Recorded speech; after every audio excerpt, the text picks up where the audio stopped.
के इस online meeting में आप सबका प्रभु यीशु मसीह के नाम से मैं स्वागत करता हूं। यहाँ पर हम देखते हैं दो फोटो है, दो चित्र हैं और आज यहीं से मैं आज के संदेश को चालू करूँगा।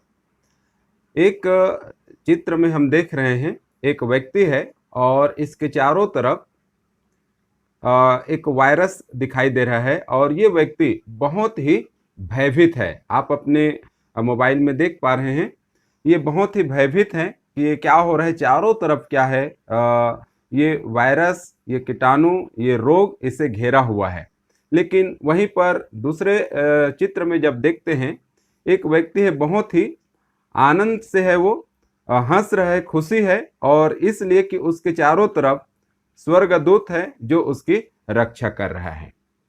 तो इस दो चित्र में हम क्या देखते हैं, हम इसे मान लेते हैं दोनों विश्वासी है, दोनों प्रभु यीशु मसीह पर विश्वास करने वाले हैं। लेकिन एक व्यक्ति क्या देख रहे हैं, संसार में फैले हुए उस महामारी को देख रहे हैं और एक व्यक्ति, दूसरा व्यक्ति क्या देख रहे हैं, वो संसार में फैले हुए महामारी तो है लेकिन उससे बढ़कर वो देख रहे हैं परमेश्वर की सुरक्षा उसके जीवन में है और चारों तरफ उसे स्वर्गदूत घेरे हुए हैं। हालेलुया। तो यहाँ देखने वाली बातें हैं कि वो देखने की तरीका क्या है। ये व्यक्ति जिसके चारों ओर कोरोना का जो वायरस घेरे हुए, वो कोरोना बीमारी को देख रहे हैं और इसलिए वो भयभीत हैं। इसका जो दृष्टिकोण है संसारिक दृष्टिकोण है, संसार के नजरिए से ये देख रहे हैं। लेकिन ये व्यक्ति जो देख रहे हैं वो संसारिक दृष्टि से नहीं देख रहे हैं, वो आत्मिक दृष्टि से देख रहे हैं, जिसके कारण से उसे क्या दिखाई दे रहा है, स्वर्गदूत दिखाई दे रहे हैं जो उसकी सुरक्षा के लिए वहां पर तैनात है। हालेलुया, परमेश्वर के नाम की महिमा हो। और आज मैं बताना चाहता हूं, हे परमेश्वर आंखें खोल दे। इन दिनों हर एक लोगों को चाहिए कि उनकी आत्मिक आंखें खुल जाए और जब आत्मिक आंखें खुल जाएंगे वो परमेश्वर के सुरक्षा को, परमेश्वर के स्वर्गदूतों को जो उनके लिए दिया गया है वो देखने पाएंगे। यदि आत्मिक आंख नहीं खुलेंगे तो वो संसारिक रीति से देखेंगे और जीवन में डर और भय बना रहेगा और इस संसार में वो आनंद के साथ जी नहीं पाएगा। आज हम प्रार्थना करते हैं अन्य जातियों के लिए कि परमेश्वर उनके आत्मिक आंख को खोल दे, उनके आत्मिक कान को खोल दे, ताकि परमेश्वर तेरी व्यवस्था की बातों को सुन सके और तेरी व्यवस्था की बातों को वो देख सके। हम उनके लिए प्रार्थना कर रहे हैं, बहुत अच्छी बातें हैं। लेकिन आज मैं बताना चाहता हूं, हे परमेश्वर हमारी आंखें खोल दे कि हम आपकी व्यवस्था की बातों को देख सके, आपके स्वर्गदूतों की सुरक्षा को जो आपने हमारे लिए रखा है परमेश्वर, उसे हम देख सके। हालेलुया। क्या आप आनंदित हैं? हम आगे बढ़ते हैं।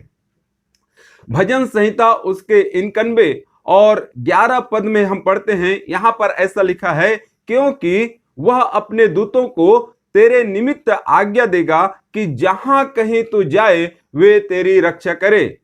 फिर भजन संहिता 34 अध्याय उसका 7 पद में हम पढ़ते हैं, यहोवा के डरवैयों के चारों ओर उसका दूत छावनी किए हुए उनको बचाता है। और फिर इब्रानियों के पत्री इसका 1 अध्याय और 14 पद में लिखा है, क्या वे सब सेवा टहल करने वाली आत्माएं नहीं जो उद्धार पाने वालों के लिए सेवा करने को भेजी जाती है। हालेलुया। परमेश्वर पहले से अपने स्वर्गदूत को हर एक अपने लोगों के लिए, अपने संतानों के लिए जो उद्धार पाए हैं, उनके लिए, धर्मी जनों के लिए तैनात कर दिया है। हालेलुया। आप धर्मी हैं, आप उद्धार पाए हुए लोग हैं, आप यीशु के लहू से धोए गए हुए लोग हैं।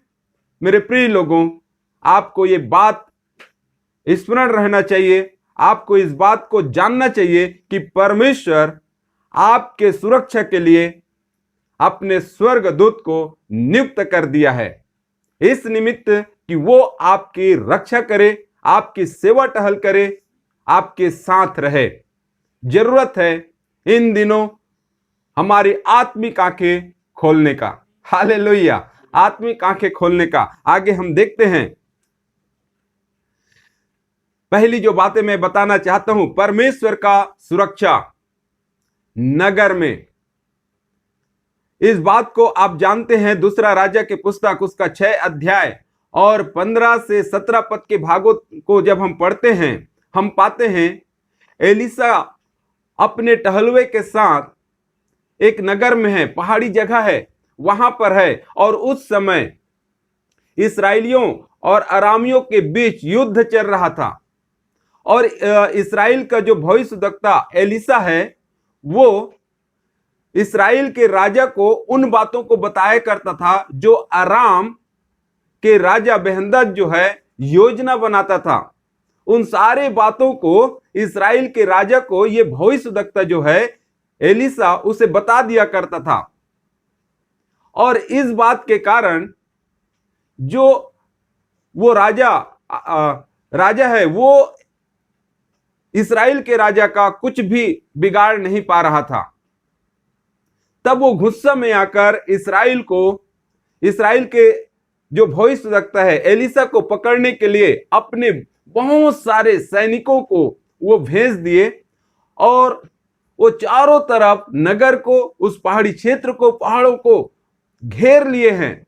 और सुबह जब उठते हैं एलीसा के टहलुआ, और वो देखते हैं कि चारों तरफ उस पहाड़ को वो सैनिक जो अराम के राजा भेजे हुए सब घेरे हुए चारों तरफ। और यहां पर जब हम वचन को पढ़ते हैं, उसका 15 पद में लिखा है, भोर को परमेश्वर के भक्त का टहलुआ उठा और निकलकर क्या देखता है कि घोड़ों और रथों समेत एक दल नगर को घेरे हुए पड़ा है। और उसके सेवक ने उससे कहा, हाय मेरे स्वामी, हम क्या करें।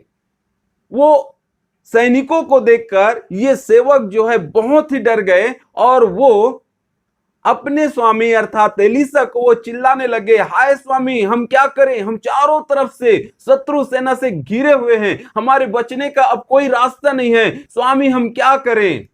मेरे प्रिय लोगों, ये टहलुआ का जो दृष्टिकोण है, देखने का दृष्टिकोण कैसा था, वो संसारिक दृष्टिकोण था। और इसलिए वो संसार के जो सैनिक है, अराम के राजा के द्वारा भेजे गए सैनिक है, उनको देखे और ये बहुत ही भयभीत हो गए।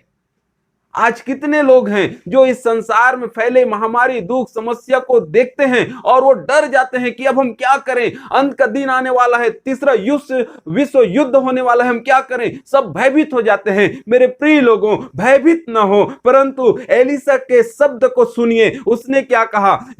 उसने कहा, मत डर, क्योंकि जो हमारी ओर है वह उनसे अधिक है जो उनकी ओर है। Hallelujah, hallelujah.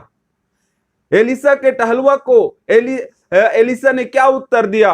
मत डर, भयभीत मत हो। क्यों भयभीत नहीं होना? एलीसा का जो दृष्टिकोण है देखने का, वो संसारिक नहीं था, वो आत्मिक था, वो परमेश्वर की ओर से देख रहा था। और जब उसने कहा कि उनकी जो सेना है वो सेना बहुत ही कम है, जो सेना हमारे सुरक्षा के लिए परमेश्वर ने दिया है, हालेलुया, वो सुरक्षा के लिए जो परमेश्वर ने सैनिक दिया है, स्वर्गदूत दिए हैं, उनके सैनिकों से कहीं बढ़कर है। हालेलुया। क्या आप आनंदित हैं?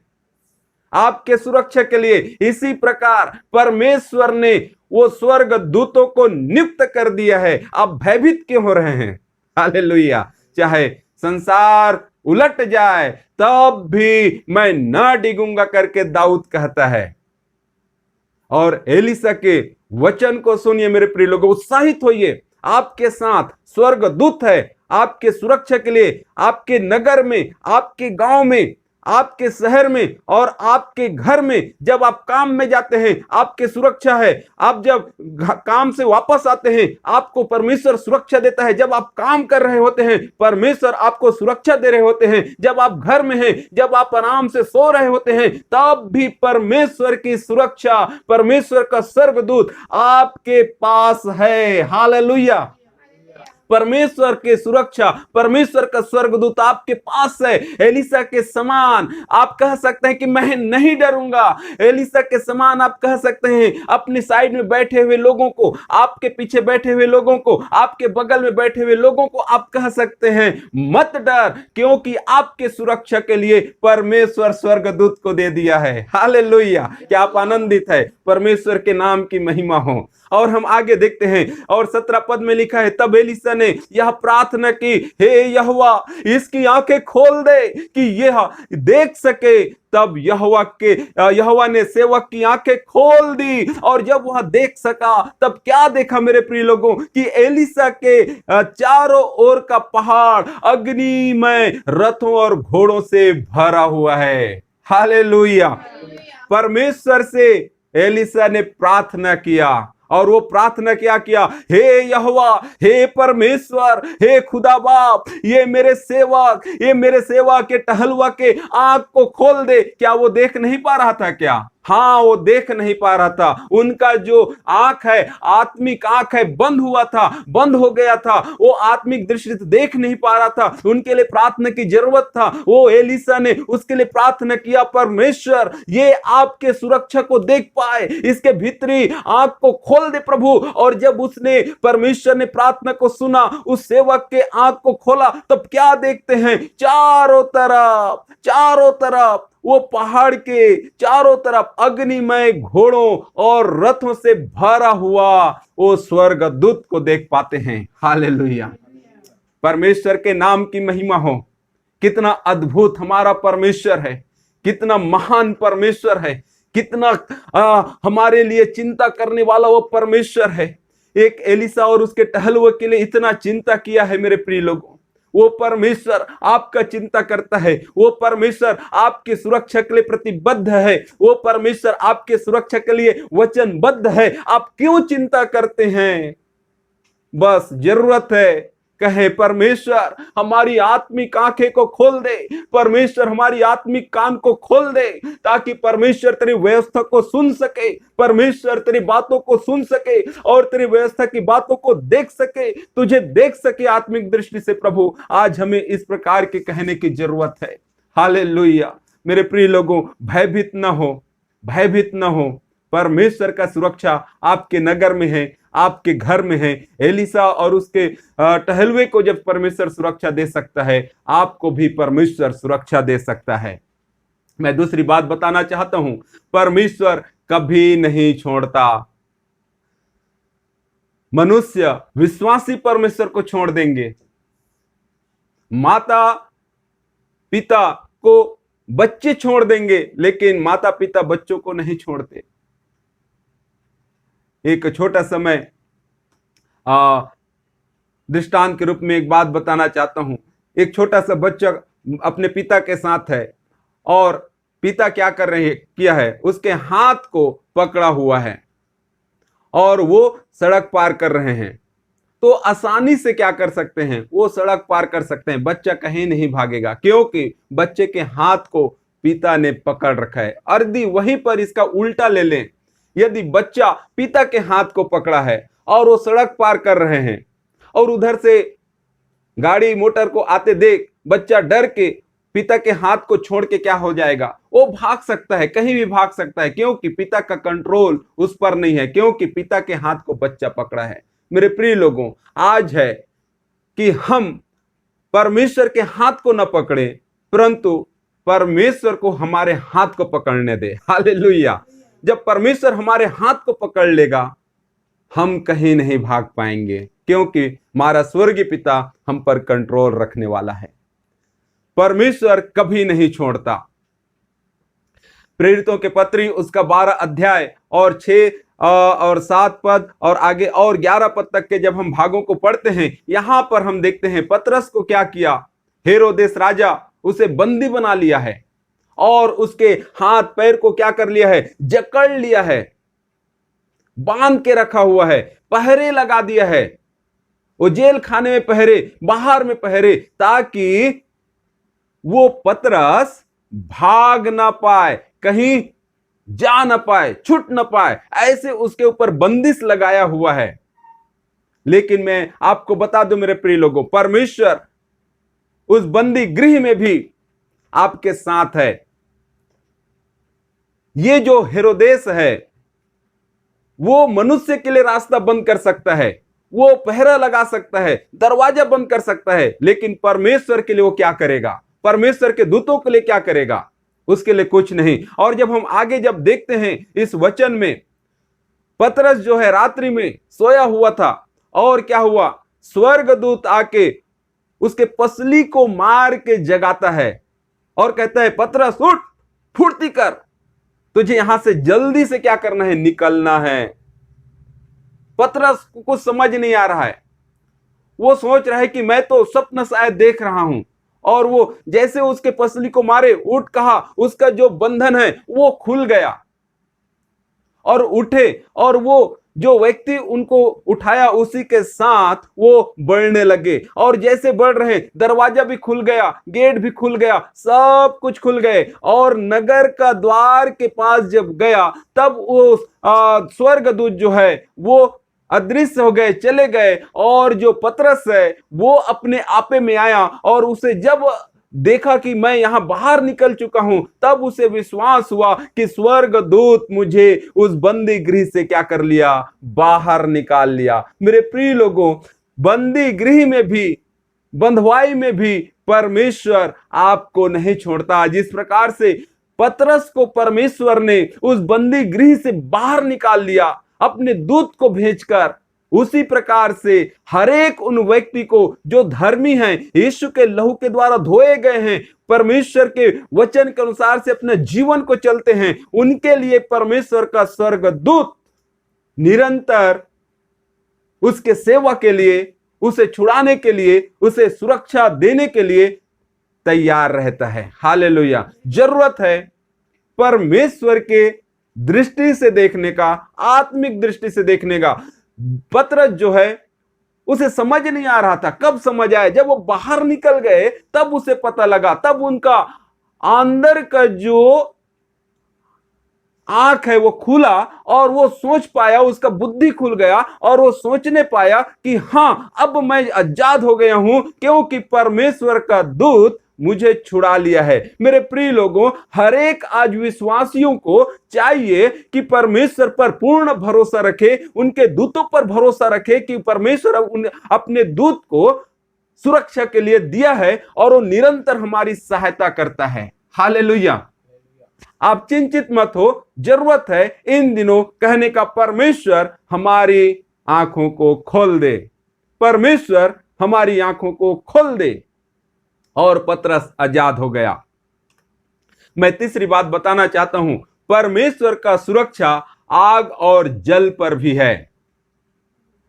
परमेश्वर का सुरक्षा आग और जल पर भी है। परमेश्वर का वचन हम दानियल के पुस्तक में जब पढ़ते हैं, उसका 3 अध्याय और 24 से 25 पद तक के भागों में यहां पर हम देखते हैं, तब नबूकदनेस्सर राजा अचंभित हुआ और घबरा कर उठ खड़ा हुआ और अपने मंत्रियों से पूछने लगा, क्या हमने उस आग के बीच 3 ही पुरुष बंधे हुए नहीं डलवाए? उन्होंने राजा को उत्तर दिया, हां राजा, सच बात तो है।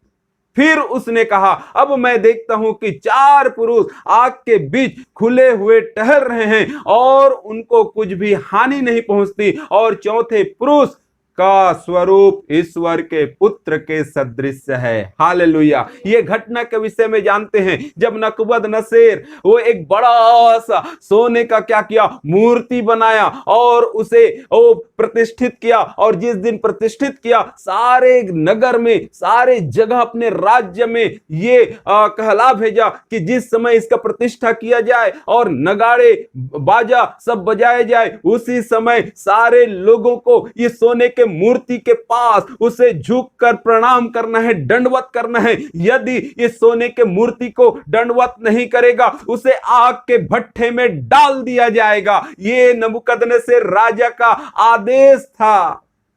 और वहीं पर तीन व्यक्ति जिसका नाम सद्रक, मेशक, अबेदनगो था, ये यहूदी थे, परमेश्वर के भय मानने वाले लोग थे। ये भी इस राजा के आज्ञा को सुने और जब प्रतिष्ठा किया गया उस सोने का मूर्ति का, इनको कोई भी फर्क नहीं पड़ा, ये उसे दंडवत नहीं किया। ये सद्रक, मेशक और अबेदनगो वो राजा के बनाए हुए मूर्ति को दंडवत नहीं किया कि किन्हीं लोगों ने, चुगली खाने वालों ने जाके राजा को बता दिया कि राजा, वो तीन यहूदी व्यक्ति आपके बनाए हुए मूर्ति को दंडवत नहीं किया, आपके भय उसके जीवन में नहीं है, वो कोई भी आज्ञा को नहीं माना।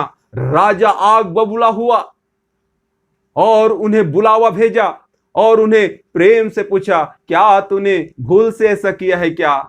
हे सद्रक, मेशक, अबेदनगो, यदि भूल से किए हो मेरे बेटे तो जाओ, अभी तुम्हारे पास समय है, मैं देता हूं, जाके उस मूर्ति को क्या कर लो, दंडवत कर लो। वो प्रभु के दासों ने कहा, हे राजा, हम तेरे बनाए हुए उस सोने के मूर्ति को दंडवत नहीं करेंगे। हमारा परमेश्वर तेरे आग के भट्ठे से बचाने के लिए सामर्थी है। यदि वो ना भी बचाए तब भी तू सुन ले राजा, हम उस मूर्ति को दंडवत नहीं करेंगे। राजा आग बबूला हुआ और क्या किया, आग के भट्ठे को 7 गुना और बढ़ा दिया। और जब 7 गुना बढ़ाया, लोगों को आदेश दिया, जाओ सद्रक, मेशक और अबेदनगो को बांध दो और उसे जलते हुए आग के भट्ठे में डाल दो। और वो लोग तीनों व्यक्ति को बांध के आग के भट्ठे में डाल दिया। और जो डाले, वचन बताता है वो लोग जल कर मर गए, लेकिन जो प्रभु के दास 3 लोग, सद्रक, मेशक और अबेदनगो, वो आग के भट्ठे में डाले गए। और ये नबूकदनेस्सर वहां पर उसे देख रहे हैं और अचंभित होकर कह रहे हैं, और कह रहे, क्या मैं वहां पर 3 मनुष्य को नहीं डलवाया था? लोग भी कह रहे, हाँ राजा, तूने तो 3 ही डलवाया था, लेकिन अब मैं क्या देखता हूं, वहां एक और पुरुष है जो परमेश्वर के पुत्र के समान है। हालेलुया। मेरे प्रिय लोगों, ये परमेश्वर का पुत्र प्रभु यीशु मसीह यहां पर ओ सद्रक, मेशक, अबेदनगो को बचाने के लिए आग में भी है। हालेलुया। आग में भी परमेश्वर ओ सद्रक और मेशक और अबेदनगो को बचाने के लिए आया है। मेरे प्रिय लोगों, जब सद्रक, मेशक, अबेदनगो को परमेश्वर बचा सकता है तो हमें क्यों नहीं बचाएगा? हम आपको क्यों नहीं बचाएगा? वो क्यों परमेश्वर अपने दूतों को नहीं भेजेगा? हमें भयभीत नहीं होना है। हालेलुया। परमेश्वर का सुरक्षा आग और जल पर ही है। जरूरत है कि हम अपने आंखों को, आत्मिक आंखों को खोल ले और परमेश्वर के सुरक्षा को देखने पाएं। हालेलुया। आज कितने लोग हैं डरे हुए हैं, कहें कितने लोग हैं भयभीत हैं आज संसार के परिस्थिति को देखकर, वातावरण को देखकर, बाहर की दुनिया को देखकर। अरे ये क्या हो रहा है? चारों तरफ करप्शन है, चारों तरफ महामारी है, बीमारी है, ओ बाहर में चलना बहुत मुश्किल है, हम कैसे करेंगे? धर्मी लोग भी आज डरे हुए हैं। कारण क्या है? वो आत्मिक दृष्टि से देख नहीं पा रहे हैं, परमेश्वर के सुरक्षा को अपना नहीं पा रहे हैं, अपने बल से इस संसार में जीना चाह रहे हैं। मेरे प्रिय लोगों, जो कोई अपने बल से इस संसार में जीना चाहेगा वो इस संसार में वो जी नहीं पाएगा, वो भय और डर का जीवन जिएगा। लेकिन परमेश्वर का वचन आज कहता है, मत डर, क्योंकि मैं तेरे साथ हूं। अपनी आत्मिक दृष्टि को खोल दे ताकि तू मेरे व्यवस्था को देख सके, मेरे सुरक्षा को देख सके। हालेलुया। क्या आप पास पा रहे हैं? हालेलुया। और यहां से यहां की पुस्तक उसका 43 अध्याय में और उसका 2 और 3 पद में हम क्या पढ़ते हैं? जब तू जल में होकर जाए मैं तेरे संग संग रहूंगा, और जब तू नदियों में होकर चले तब वे तुझे न डुबा सकेगी। जब तू आग में चले तब तुझे आंच न लगेगी और उसकी लौ तुझे न जला सकेगी, क्योंकि मैं यहोवा तेरा परमेश्वर हूं, इज़राइल का पवित्र। मैं तेरा छुड़ाने वाला हूं, तेरा उद्धार करता हूं। तेरी छुड़ौती में मैं मिस्र को और तेरी संति कुश और सबा को देता हूं। मेरे प्रिय लोगों, आपसे परमेश्वर ने प्रेम किया है, आपको सुरक्षा दिया है, आपको अपने सुरक्षा में स्वर्ग दूतों को दिया है, इसलिए भयभीत मत होइए, परंतु क्या कीजिए? परमेश्वर से प्रार्थना करें आज की सुबह कि परमेश्वर मेरी आत्मिक आंख को खोल दे ताकि मैं तेरी सुरक्षा को देख सकूं और संसार के भय मेरे जीवन से दूर हो जाए, कोरोना का भय मेरे जीवन से दूर हो जाए, ओ प्रभु जी ब्लैक फंगस का भय मेरे जीवन से दूर हो जाए, संसार की बीमारी, संसार के रोग, ओ युद्ध, ये सब से प्रभु मेरे जीवन से भय जाती रहे और आपके प्रभु सुरक्षा में मैं अपने जीवन को जी सकूं। क्या आप तैयार हैं? हालेलुया। क्या आप तैयार हैं? परमेश्वर आपको सुरक्षा दिया है, आप भयभीत मत होइए। मैं फिर से उस पहले वचन जिसे हमने पढ़ा भजन संहिता 91, उसको फिर से मैं दिखाना चाहूंगा। वहां पर लिखा है क्योंकि यहोवा अपने दूतों को तेरे निमित्त आज्ञा देगा कि जहां कहीं तू जाए वे तेरी रक्षा करें। और भी आगे आप पढ़ सकते हैं। मेरे प्रिय लोगों, भयभीत मत होइए, परमेश्वर अपने स्वर्गदूतों को आपके सुरक्षा के लिए दिया है। क्या आप विश्वास करते हैं? आपको जरूरत है इस समय परमेश्वर की सुरक्षा को देखने के लिए। और जब आप परमेश्वर की सुरक्षा को अपने जीवन में देखेंगे, आपके अंदर से तमाम डर और भय खत्म हो जाएगा। उस सुरक्षा को कैसे देखेंगे? विश्वास के द्वारा। आप विश्वास कीजिए कि परमेश्वर आपको सुरक्षा दिया है, अपने स्वर्गदूतों को नियुक्त किया है, क्योंकि वचन बताता है वचन कभी गलत नहीं हो सकता, वचन कभी टलने वाला नहीं है। और परमेश्वर का ये वादा है कि मैं अपने दूतों को तेरे निमित्त दिया हूं, सेवा टहल करने के लिए दिया हूं। दूत छावनी की हुई उनके ऊपर अपना बचाता है, छावनी करके बचाता है। आप भयभीत मत होइए। आज की सुबह मैं उत्साहित करता हूं आपको, आगे बढ़िए, प्रभु में आगे बढ़िए, प्रभु के प्रेम में आगे बढ़िए और परमेश्वर के सुरक्षा अपने जीवन में लीजिए और कहें प्रभु मेरी आत्मिक आंख को खोल दे।